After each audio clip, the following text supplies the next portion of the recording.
afternoon, everyone, and welcome to the fifth installment, I can't believe it, of the Iscia seminar series, Games and Play. Over the course of this series, we have been exploring the many registers in which games and play structure human experience, from competition and rule following to improvisation, chance, and the open field of free play. Today's presentation takes that tension as its central problem and refuses the easy solution of choosing a side.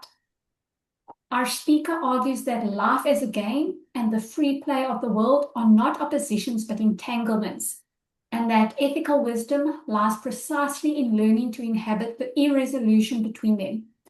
Drawing on Simone de Beauvoir's typology of ethical folly and Jacques Derrida's thinking on aporia, she revisits Beauvoir's figures for our contemporary moment, one marked not by constraint, as in Beauvoir's time, but by an excess of free play. The result is a philosophical, rigorous, and timely account of what it means to live well within ambiguity rather than in spite of it. So I'm very excited to introduce Andrea Hurst, who is Professor in Philosophy at Nelson Mandela University in Gqeberha, South Africa, where she holds a Saatchi Research Chair in Identities and Social Cohesion in Africa. Her research brings together Derridian complexity thinking, Lacanian psychoanalytic theory, and philosophy as a way of life, a combination that will be very much in evidence in today's presentation. So without any further ado, Andrea, I hand over to you. Okay, good afternoon, everyone, and thanks, Jen. It's really quite nerve-wracking, as always, to be in the hot seat, and one never gets used to it, as I was saying. So I'm just going to jump right in there, try very hard to get the technology right. Let's just share the screen, and then, yeah, go for it.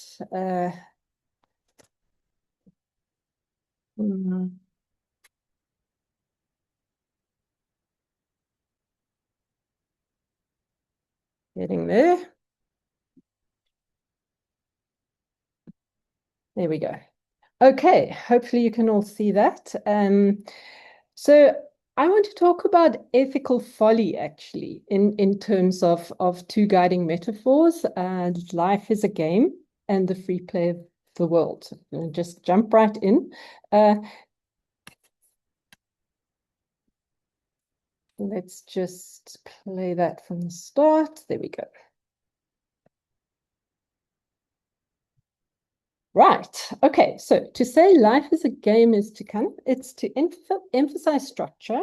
Life is understood through rules, goals, measurable outcomes.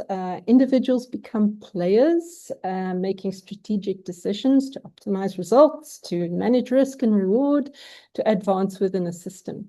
And existence is something to navigate and master. They're winners and losers, and freedom is defined by how effectively one plays within given rules. So within those rules, yeah.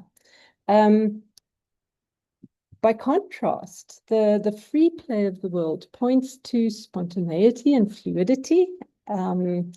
It is a kind of dynamic relations, ongoing processes, and an unfolding kind of flow of improvisation, interaction, transformation. Emphasis is on openness and indeterminacy, and life is not really about goals and outcomes. It's more about, it's not even at all about winning or achieving, but more about participating in the flow. So I want to frame ethical life through these two guiding metaphors. But just a caution, by ethical life, I don't mean morality, but thoughtful, responsible living. Ethical wisdom and folly are not synonymous with being morally good or bad. I mean, you can live foolishly, which is definitely a bad thing, but you can do that without being morally bad or breaking laws. So at first glance, these guiding metaphors might seem kind of directly opposed, but I'm going to draw on Simone de Beauvoir's ethics of ambiguity and on Derrida's aporias, and I'm going to take these two guiding metaphors to be mutually dependent, which means that ethical wisdom kind of involves embracing ambiguity and actively inhabiting this kind of irresolvable aporia between games and free play. I'm not going to go into the philosophical details of that because, I mean, we don't have time for that. But that's basically where things are coming from. And in this framework, ethical folly is a refusal of this ambiguity and a kind of over-identification with one metaphor or the other. So I'm going to look at Beauvoir's ethical figures, or her figures of ethical folly, in these terms. Just to make it a little bit more concrete. Okay, so her figures still resonate today, but they really do need updating because they are responses in an era that takes the game structure of existence for granted. And I'm going to update this using the more kind of contemporary language of attachment theory. And this is where kind of existential philosophy and psychology actually converge quite nicely around the problem of how the self handles freedom and the freedom of others. So, bit of background, a cluster of contemporary conditions shape our subjectivity today, I think. Generalized anxiety has become baseline, driven by economic, political, ecological instability, like 24/7 information overload, proliferating possibilities, and the absence of really stable grounds for choice between them. Exhaustion reflects this kind of shift from a disciplinary to an achievement society. Instead of external prohibition, people face this kind of internalized pressure to optimize every aspect of life. Burnout kind of replaces guilt. Depression emerges from the sense of never being enough, despite constant effort.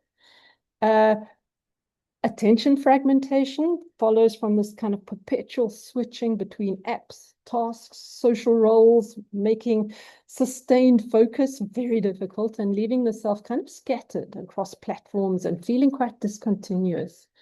Identity instability arises from the opposite of rigid roles, endless options for career, lifestyle, belief, self-expression, and that generates a kind of chronic self-questioning rather than durable formation. Loneliness and disconnection, despite our hyperconnectivity, our relationships become so mediated, curated, and often transactional. Communal structures also weaken. We tend to be now caught up in these addictive loops that are not really related to substance use. It's more scrolling, gaming, streaming, and all these reward-driven kind of digital mechanics. And our desire is being shaped by all of this into kind of wanting repetitive short-term seeking. And there's a sense of meaninglessness which is growing as our kind of shared narratives decline, leaving ourselves kind of alone to construct significance. And this might be liberating. It certainly is in principle, but it's quite overwhelming in practice. Okay, so that's us. What I'm going to do, though, now is to have a look at Beauvoir's figures of existential folly and update them in view of these conditions. Just bear in mind, of course, though, that real people are mostly complex mixtures of all of this. Just to give you some context, Beauvoir sees children as these free players in the game of life, but you'll notice only in an infantile world of irresponsibility, which is kind of shaped in advance by others. So once this ready-made game collapses, often in adolescence, individuals have to assume subjectivity and kind of confront what Nietzsche calls radical nihilism. And that's the realization that there are no intrinsic values, no special values out there that underpin our kind of existence and guarantee the rules of the game. All values have to be created. The game has to be created. And this is a decisive revelation of human freedom, and you have to choose an attitude towards it. The basic existential and ethical question really is, well, what do I do with my freedom and the freedom of others? So for Beauvoir, the first unwise answer to this is given by the subman. Subhumans just kind of surrender freedom and responsibility out of fear of risk and vulnerability. They cannot tolerate life without guarantees, so they just evade passion and desire and the task of creating meaning, and they retreat into this kind of bare facticity, indifference, escapism. Lives appear as kind of incoherent whims rather than genuine choices, because they're kind of afraid equally of emptiness and possibility. So they kind of hide behind ready-made values, labels, borrowed opinions, drifting from one ideology to another. I'm saying they, but I could probably say we, because we'll find little elements of all of these probably in ourselves. But Beauvoir's characterization of the subman fits pretty well with attachment theory's dismissive avoidance strategy. I mean, here anxiety is managed through kind of opting out, just avoiding situations, responsibilities, and relationships, or mentally checking out, retreating into fantasy or private meaning. And this sustains the underlying fear rather than resolving it. So avoidance kind of relieves exhaustion in the short term, but long-term fatigue kind of emerges from understimulation or the effort of just maintaining distance.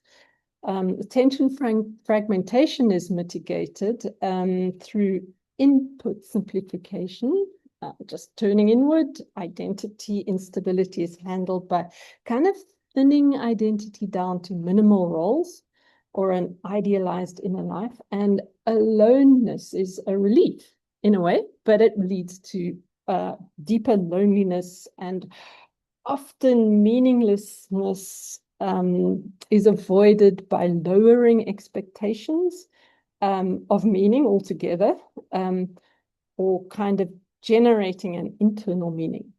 Okay, so the subman's ethical folly is pretty complex. It's a defensive refusal to play the game. And subhumans might replace the game with a private or risk-free version of a game, but that's not a game.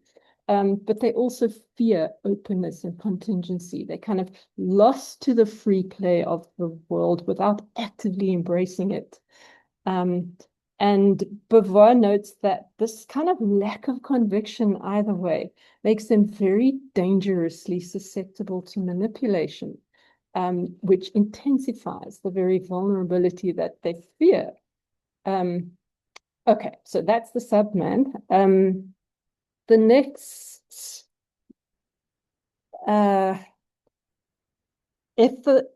the next figure of ethical folly on her list is the serious man.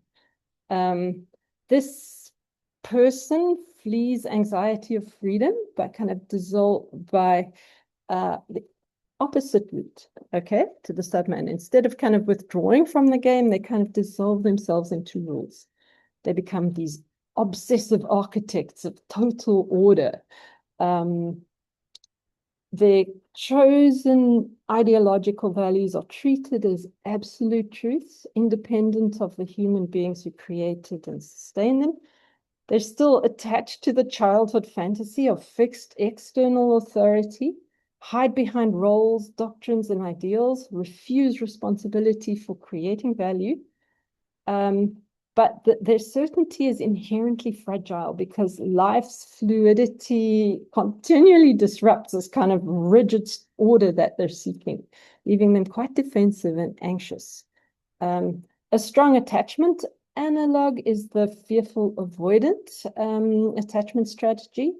High fear, distrust of spontaneity, desperate need for certainty, and submission to rigid systems that relieve the burden of choice.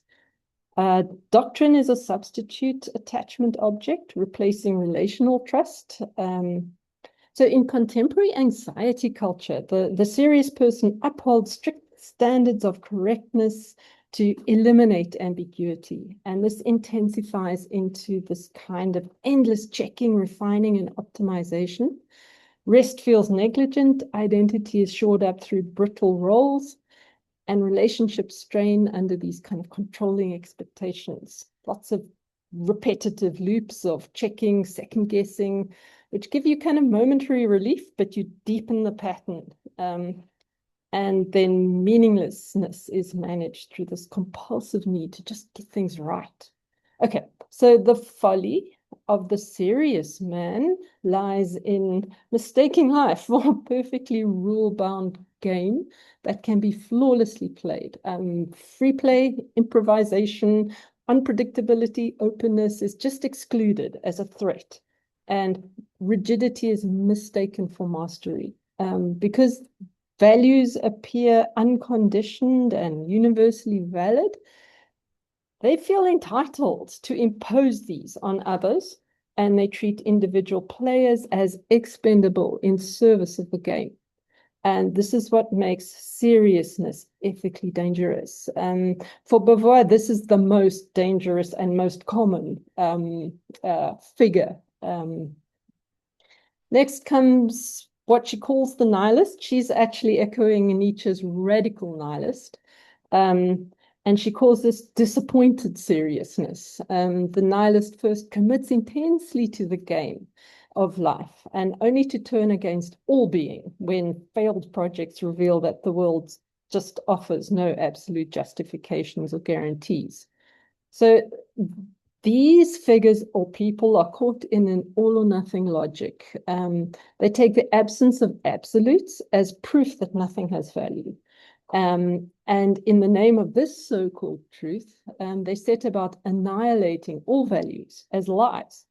And paradoxically, the will to be nothing for them becomes its own mode of being. They're kind of parasitic on the values that must kind of stay there or remain so that they can be continuously negated. Otherwise, nihilism just disappears. I mean, or they might as well just commit suicide. A strong attachment analog for this is disorganized attachment. I mean, this nihilist binary logic, if it cannot be all, it must be nothing, mirrors the kind of splitting dynamics of disorganized or fearful attachment, where idealization collapses into character assassination, longing into kind of rageful withdrawal. Anxiety is muted because nothing is granted importance. Exhaustion appears as kind of apathy and emotional flatness. Tension drifts. Identity instability is kind of exacerbated by a refusal to commit to stable roles. And loneliness can be pretty profound, but difficult to voice. Time is filled by also these addictive loops of passive consumption, and meaninglessness is, of course, embraced, but often despairingly. So the radical nihilist's ethical folly is to kind of exaggerate the critique of imposed value into the absence of value altogether. So instead of seeing value as something activated and revised through creating the game, the radical nihilist dismisses goals and roles and commitments as just pointless moves in a game without stakes. Concludes that nothing is worth valuing or doing, and surrenders completely to free play. Even where flux there and contingency don't become sources of creative freedom, but they just collapse into drift and despair. Beauvoir's next figure is what she calls the passionate man. For her, freedom really just gains ethical meaning only through concrete content, through projects, people, and values. And at its best, you can see she's starting to get a little more positive, but at its best, passion is pretty admirable because it joins freedom to committed engagement. Passionate people freely create something valuable by kind of investing themselves in it. They recognize that meaning arises through their own subjectivity rather than from external absolutes. But she says that there is a fear sometimes of this freedom, and it creates what she calls maniacal passion. Here, passionate humans make their beloved project or their beloved person the guarantor of their own selfhood. They tie their entire existence to it, and they hope to secure their own being through total possession of the beloved.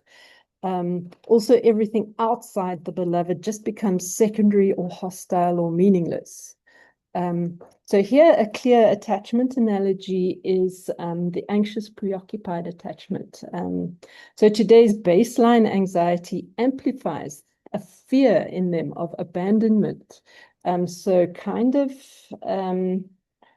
ordinary relationship uncertainty threatens kind of imminent loss. It becomes exaggerated.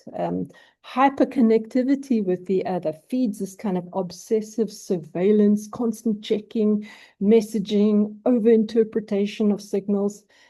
These deepen exhaustion rather than providing reassurance. And because reassurance is never fully trusted anyway, these addictive, validating, seeking kind of behaviors take hold. Since the coherence of the self depends on the other's presence and approval, the identity instability is increased. And there is hyper-focus on the relationship, and this isolates the person or the couple from wider community. That deepens loneliness, and loss of the beloved, of course, then just often results in a collapse of meaning. Okay, so the passionate person's ethical folly is to just play this zero-sum game of possession, where any gain on one side is experienced as an equal loss on the other. So the mistake here is to treat the other's freedom as the subject's loss of freedom. So you can see where the position and the control comes in. Free play is just rejected because spontaneity introduces the other's alterity, and that threatens the illusion of a kind of secure possession.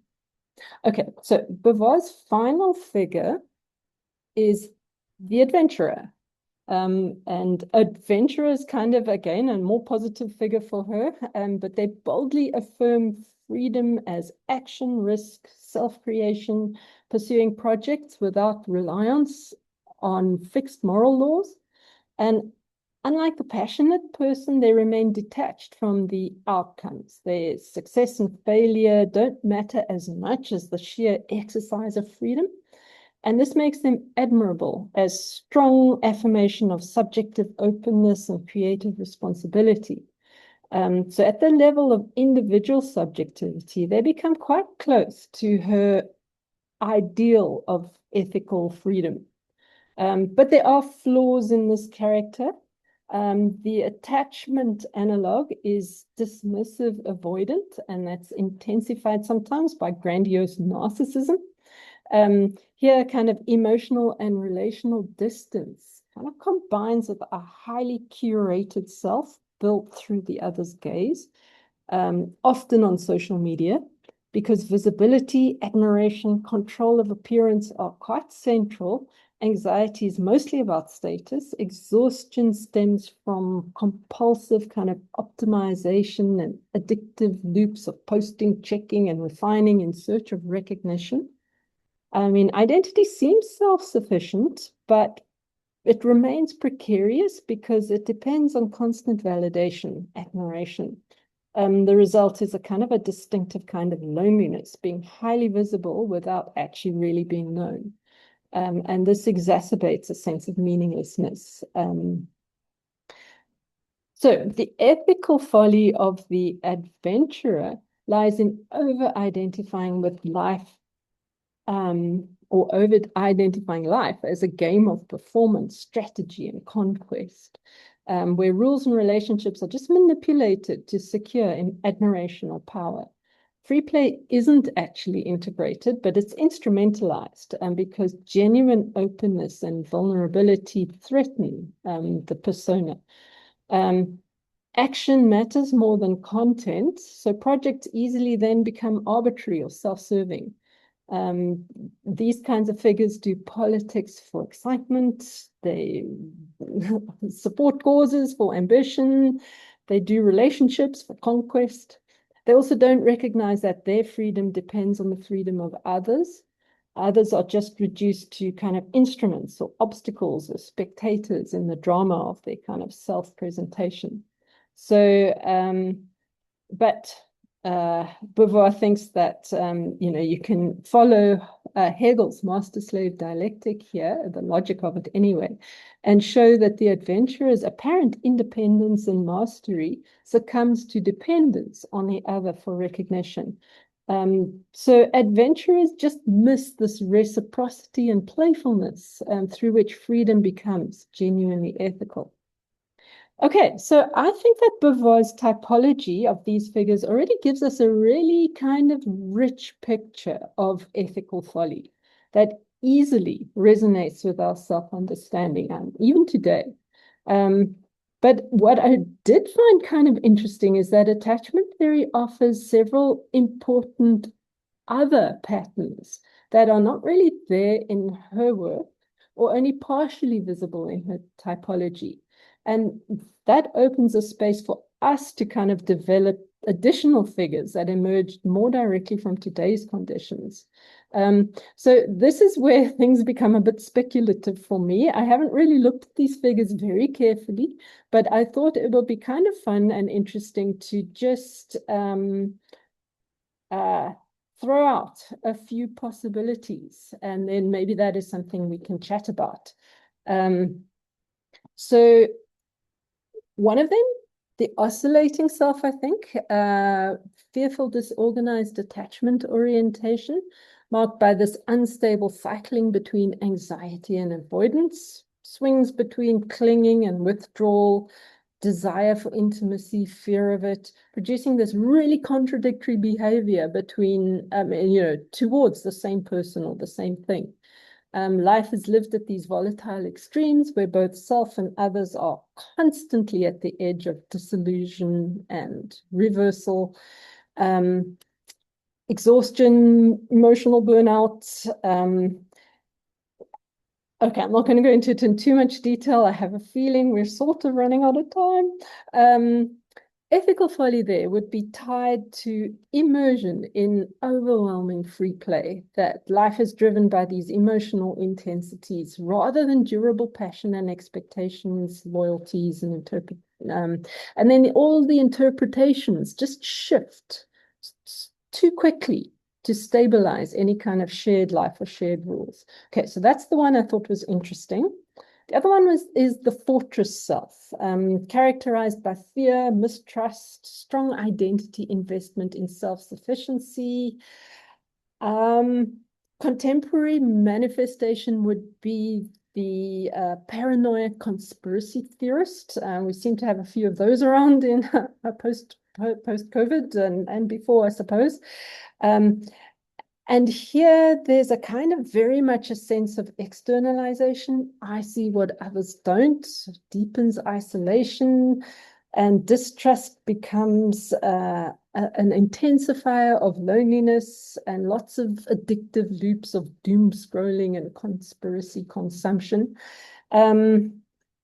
Here, I think the ethical folly lies in over-identifying life as a kind of a game of adversaries where every interaction becomes strategic, and ambiguity and free play are dangerous. So openness, reciprocity, and mutual recognition are just systematically excluded. Another possibility is the optimizer, replaces Freud's anxious neurotic, But remember, Zizek tells us now that our injunction is not anymore don't do it, but enjoy, optimize. So that creates this kind of anxiety of obsessive self-surveillance, tracking, comparison, planning, risk calibration, fear of falling behind, inability to rest without ease. And the ethical folly here is quite close to what you think of as vulnerable narcissism. It's identifying life as a game of optimization where every act is kind of calculated, risk is minimized, and any kind of spontaneity or unstructured time is experienced as a threat. So freedom is lost to this anxious self-management. Okay, next one, the selfless carer. I think we all probably know a few of those. Where relationships are kind of regulated through overgiving and emotional vigilance and suppression of your own needs, so that your worth is derived from your indispensability to another person. Again, here, the ethical folly lies in kind of distorting reciprocity, and care becomes a kind of flight from one's own freedom and from mutual recognition between two equals. Okay, running through them really quickly. I just want to, so I think the last figure here is the comfy conformist. Like you're secure, you're socially adaptive, but you're ethically unambiguous. You kind of, it's a kind of sense in which I'm okay, so the rest of the world doesn't really matter. And in that sense, there's a certain meaningless there that emerges as a kind of unspoken hollowness beneath your well-functioning life. And the ethical folly here lies in mistaking your psychological health for ethical freedom. So your personal security and your interpersonal ease just replaces active commitment to the freedom of others. Okay, so I hope you have noticed that all of these figures of ethical folly share a refusal or an inability to inhabit ambiguity. And Beauvoir's figure of ethical freedom, the so-called genuinely free man, avoids ethical folly by embracing what she calls an ethics of ambiguity. So what she does here is she takes from Hegel the insight that I am only if you are, Ubuntu insight too, and that my freedom depends on being recognized by you. And to do this recognizing genuinely, you need to be free. Ethically, this places us in a very ambiguous situation. I mean, to guarantee respect for another person's freedom, there got to be rules. There's got to be the rules of the game. There's got to be shared norms that hold even when affection or goodwill fail. But to remain genuinely free myself, I also need free play. Not merely the freedom to act within the rules, but the freedom to change them. And these demands pull in opposite directions. I mean, rules will secure reciprocity. Free play preserves creative self-transcendence.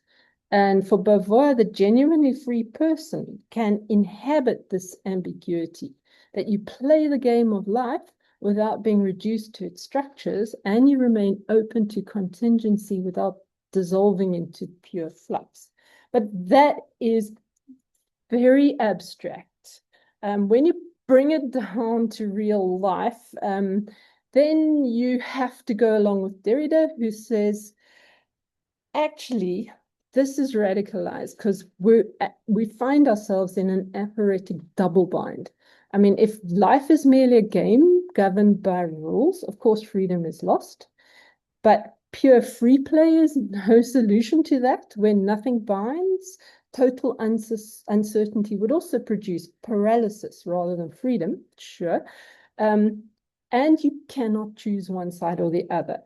You can't choose the game, you can't choose free play, and they can't be harmonized into a stable synthesis. So to act at all, you have to choose the rule, you have to choose commitment, you have to choose a direction. And in so doing, you just violate openness and free play. To privilege free play is equally to violate the game. And ethical life is just that. It's always this unavoidable failure on one side or the other. So the result is actually a condition of permanent ethical discomfort. You can never settle into a final position of innocence or perfect justification. You can't harmonize, you can't balance. But this, for Derrida, is exactly what makes freedom and responsibility real. And Beauvoir is kind of there. She's calling for an attitude of ambiguous freedom. Act for your own transcendence, but recognize that your freedom is sustained by the freedom of others. So act to promote theirs as well. Derrida would add that actually what you have to do is be actively ethically humble. So whatever principle you want to affirm, if it's love or justice or creativity or kindness, you have to remain aware that every decision also excludes or constrains or violates something else. So your responsibility never ends. The genuinely free person will just accept this unresolvable tension and live humbly within it. Okay, thank you. That's it. I will stop sharing. Thank you very much, Andrea. That was fascinating. So much to think about on a Friday. I know, sorry. No, it's brilliant. It's going to make us think the whole weekend. Thank you very much. I'm going to open the floor up to any questions. I'm sure there's going to be a lot coming because there's a lot to unpack from that. And Zell, I don't know if that was I saw a hand up. I think it was Enzel clapping for you. Alex, yes, please go ahead. Thank you so much, Andrea. I really enjoyed the update in light of the current context that we live in of the sort of blending attachment theory and de Beauvoir's typology. That was really cool. I really enjoyed your conclusion, and I'll say why. Because something Derrida said, which initially haunted me, was that the condition of the responsible agent is anxiety. Yeah. And yeah, and it haunted me initially, but it doesn't now because whenever I listen to people who've committed heinous crimes, I think his name is Paul Tibbet, the one who dropped the bomb in Hiroshima, when he was interviewed, asking about how he's lived with that decision, says he's never lost any sleep Ah, and has no regrets. But that theme of that kind of certainty comes up often. It comes up in people who've tortured political prisoners. It comes up in George Bush's cabinet when they invaded Iraq, that they prided themselves on also losing no sleep. Um, so I think it's not a comfortable conclusion, but I think it does a very nice job of affirming that maybe anxiety isn't always such a bad thing if it's the condition of our responsibility. It obviously can go into a pathological direction, but um, as something not too blunt or something not too um, pathologize, I think is at least that's what I hear in where you're going. mm, That mm. that if ambiguity invites uncertainty and uncertainty invites anxiety, that there's a way to handle that. So yes, thank you for that. That was, I suppose, just a comment and less a question. But I would like to know your thoughts on that Yes, kind of. yeah. I maybe it's a discursive thing that we could negotiate a bit, because discomfort is possibly a better word than anxiety, given that anxiety has, in our kind of era, become such a massive pathological force, I think, that we are over anxious. So anxiety is not the best word, I don't think, anymore. Discomfort is fine. I mean, discomfort will give you a bit of stress and a bit of tension, but if you get too anxious about that, then you're also committing all sorts of ethical follies, because you're kind of uh, you lose the plot. You're too anxious, if that makes sense. So you'll see that most of the figures of ethical folly, I've tried to see in what sense anxiety is a problem. I tried to I know I skipped over it really fast, but one of the structures that I tried to kind of look at was those 5 or 6 conditions. And anxiety always seems to be part of ethical folly, but it is over anxiety. So you're absolutely right about that. But I mean, Derrida was writing in the 50s, 60s, 70s or so. Beauvoir was a little bit earlier than that. So they were quite fine to use anxiety. And it was a necessary part of being ethical. I mean, I think you're absolutely right about the people who are not anxious have given over their power to think ethically to the rules of the game. It's like, we are certain, because somewhere out there are guarantees that what we think and what we do are right. And normally those guarantees are divine guarantees. I don't want to be so highly anti-religious, but I'm extremely anti that kind of religious obsession that believes that there is an external guarantor of knowledge about everything, and moral guarantees, blah, blah, blah, all that stuff. That's the serious person.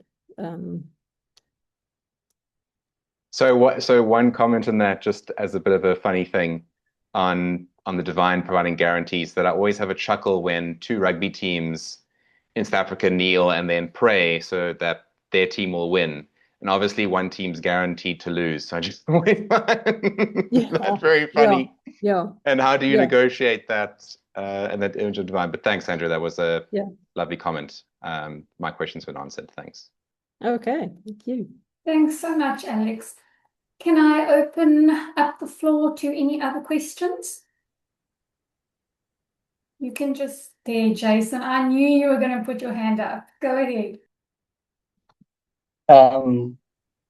Thanks. Sorry, there I am. Okay, both visible and audible, I'm hoping. Okay. Sorry, it's a newly issued laptop. It's got a little shutter, so I'm never certain whether my camera is actually working.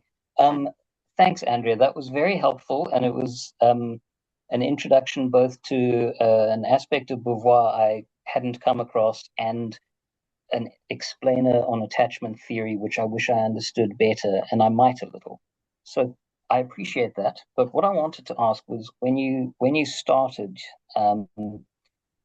you had a really interesting outline of, I think, the contemporary configuration of stressors, and how they fit.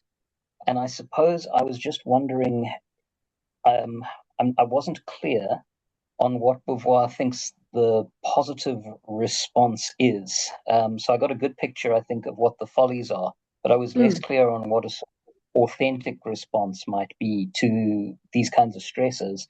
So I was also wondering if you can say what your new menagerie of types that seem very familiar, from within and without, whether they help us get a sense of what an authentic picture looks like. You pointed toward the Derridean thing, where it's a sort of a loose approach, but I wonder if there's something else that I'm missing by just assuming it's just keep a loose grip as you negotiate things, or if there's something else there that adding these types gives us about what authenticity in this configuration looks like.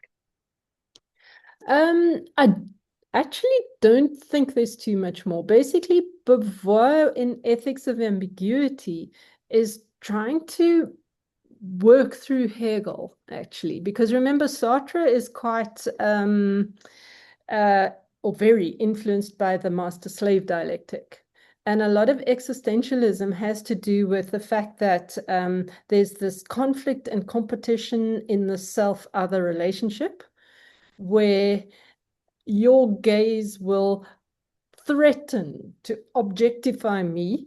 It makes me feel seen and guilty and you know, all of that stuff. And my response is then to try and best it over you and objectify you in place. And that's a constant conflict, self-other conflict in a way. And Beauvoir is not that eager to go that route. She read much more Hegel than Sartre. She actually read past the master-slave dialectic and finished the book, which was a good thing. Because remember, Hegel thinks of the master-slave dialectic and that, what do you call it, that initial clash as a very, I think Jason's gone. But anyway, I'll just continue. So Hegel thinks of that clash as a kind of immature version of self-other. And he actually, in the end, wants to dialectically resolve it into universal love. And that's what grounds ethics for him. But I don't think that Beauvoir wants to go that route, but she definitely wants to read Hegel further and get beyond the master-slave dialectic. And her answer to that is that an ethical freedom demands that you look at this self-other relationship, not in terms of competition, but in terms of reciprocity and mutual recognition. So somehow you have to see that your freedom depends very much on the freedom of the other. And if the other is not free, you are not free. So she wants to articulate the relationship between the self-other in those terms. Hi, Jason. I see your back, so I hope that you could hear me, even if I couldn't see you. But Beauvoir is looking very much in terms of a harmonization of opposites. She wants to do that. She's still part of that dialectical tradition, and she still wants to see the way in which my freedom and your freedom can actually harmonize into their opposites, but they can be dialectically harmonized. She's thinking about like feminism in a way, that my freedom as a woman depends on me being an active feminist in order to enable other women to be free too, and that confirms my freedom. And I mean, there is something in that, but Derrida's saying no, harmony doesn't work. Ethics is always about having to constantly negotiate that tension between my freedom and yours, so that at best, when I assert my freedom, I'm going to violate yours. And that's a problem, I know. So I'll try and make it up by sort of, sacrificing myself a bit for you. And that violates me, and that's a problem. So I'm constantly in that position of, he says, backing away from the worst case scenario, backing away from the worst violations and moving towards the least possible violation without ever thinking that you are going to resolve this. I don't know if that's helpful. It's hard. No, thank you. So I did catch my signal dropped just as we're being most Jason, you're breaking up. We're not hearing you. go again. I might have to return to this. Okay. And I just hope I have a chance.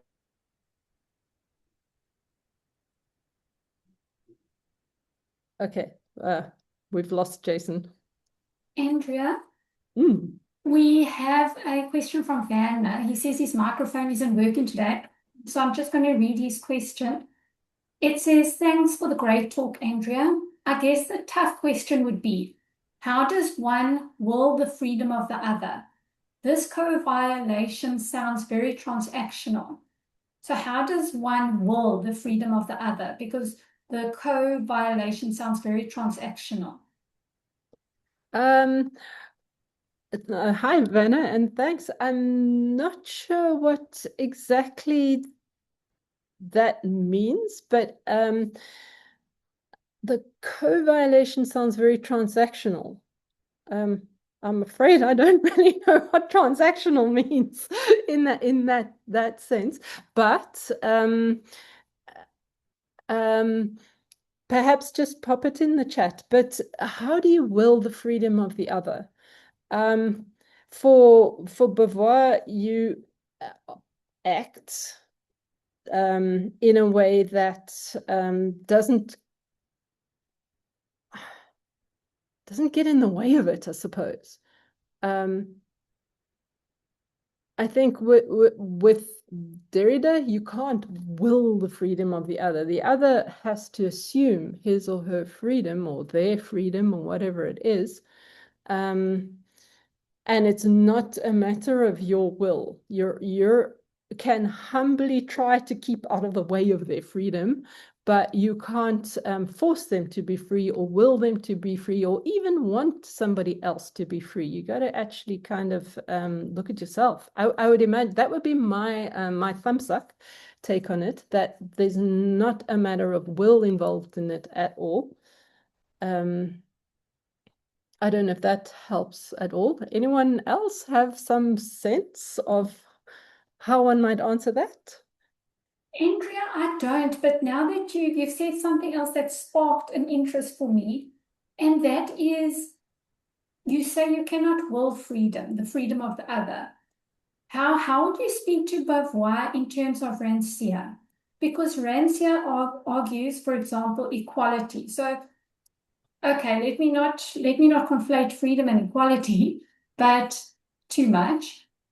But Rancière says everyone is equal. There is no one above and no one below. We are all intellectually equal, and the only thing that differentiates us is the attention and will and determination and time we are willing to put into something to make us experts per se, or to make us more intelligent, or to make us better at something. So how would you, so that's Rancière's idea of equality. We are all equal. The only thing that differentiates us is time, our determination and our attention to a project or to a thought or to a job or anything like that. So how would you, I don't know, I suppose I'm asking, how would you integrate or compare or distinguish, or what are the contradictions between Beauvoir and Rancière in that sense? Yeah, interesting question, Jenna. I think that Rancière and Beauvoir might be somewhat in agreement about that. Beauvoir would certainly say, and Sartre too, that we are all equally free, and what we do with our freedom is something that distinguishes us as, you know, ethical failures or ethical success. Yes. all of that. So the freedom for everybody is equal. She's not going to say we're all materially equal. She definitely won't say that. She won't say we're all intellectually equal or anything like that. But she says what makes you ethically authentic or ethically free is being able to do with what you have maybe the best you can, or it's not even that, it's to accept what you are with sensibility or a sensible way of doing it. I'm not really putting it extremely well, but it's like you have to have a good, clear, rational, sensible assessment of your own capacities and work according to that. So you won't be authentic if you are, or authentically free or authentically ethical if you're trying to be what you are not. So you need to have for her a good, clear self-assessment that is realistic. And once you have that, you free yourself to act in a way that is authentic. If you are kind of kidding yourself, as we often do, about our capacities and our qualities, then you are going to commit some form of ethical folly. I think that's how I would read it. So, I mean, I would think that if it's true that Rancia says that we are all materially equal or intellectually equal, that would be shocking. I certainly think we're all equal in freedom, but we are definitely not all the same. And we are not, I mean, I don't know if he means that. I mean, that just seems crazy. So maybe I'm conflating being equal with being all at the same level, which we're definitely not. No. So that's the difficult thing. It's every philosopher or every scholar has a different interpretation. What is equality to you? What is freedom to you? To him, maybe equality is freedom. So I just thought that was you said something and I was like, okay, that's very interesting to bridge Rancia and Beauvoir. But I think now that after this presentation, Andrea, I will have to go read up a bit more about her because yes, I haven't done any reading on her and her philosophy, her life philosophy sounds fascinating and something we very much need in these times. Yes. And actually, I mean, because we're doing this really interesting project about whether she actually lived her philosophy. Yes. I mean, that is also fascinating. There's a very big yes and no there. Yeah. I know. So they talk the talk, but did they walk the walk? That's also the most interesting I'm finding with Rancia. We have one last question from Ansel Andrea. She's asking, how does structural trauma fit into the picture? The traumatized subject is often stuck, unable to move from past to future, unable to engage in the kind of project making that Beauvoir's ethics fundamentally requires. Beauvoir assumes a subject who is damaged but still structurally capable of orientation toward freedom. Trauma, in the more radical sense, puts that assumption under pressure. Okay, no, it's not. I mean, she says, I'm sorry if that's a stupid question. Definitely not. I have to admit that that's one of the potential figures I I skipped out of because I just thought that we would run out of time. But it's certainly, and thanks for your question, it's certainly a figure that I think we need to look at. It's a figure of the kind of the reconstructed self, somebody who is not born well, no, that's not true. Sorry, somebody that has had something happen that absolutely kind of dislodges their capacity to orientate themselves in the way that Beauvoir suggests. And that person, I think, would have to achieve ethical freedom by reconstructing themselves. And that's, I mean, all of these figures are incredibly difficult, but I think that that would be an incredibly important kind of, how can you say it, ethical achievement. If you can get to the point where you can actually recreate who you are. And in a way, that's what psychology tries, as far as I know, to enable. clients to do, if it's a good psychologist anyway, is to actually then negate the past, if possible, negate that trauma by either looking at it, reliving it, reconstructing it, rethinking it from a different kind of perspective. And I think Beauvoir and Sartre actually would just think you have that capacity inherently as a human. But activating it is massively hard work. But that would be where your ethical freedom or your freedom would lie, is in reconstructing yourself. I think it's really important. So yes, that's definitely a figure that I want to look at and include. Wow, I think we could go on and on, Andrea. That is 3:30 on a Friday, and I'm sure, I know, can't wait, it's holidays. Well, not holidays, weekend. But thank you everyone for joining us. We don't have a seminar series next week. Am I correct, Andrea? No, I will be in flight. Yeah. So exciting, leaving us all behind. So we'll see you the week after that then. Yeah. Okay. Yeah. Thanks everyone. Thanks very much, Andrea. It was fascinating as always. Thanks, Jenna, Bye, and thanks everyone. everyone for wonderful, interesting questions. Lots of work to do. Bye. Bye.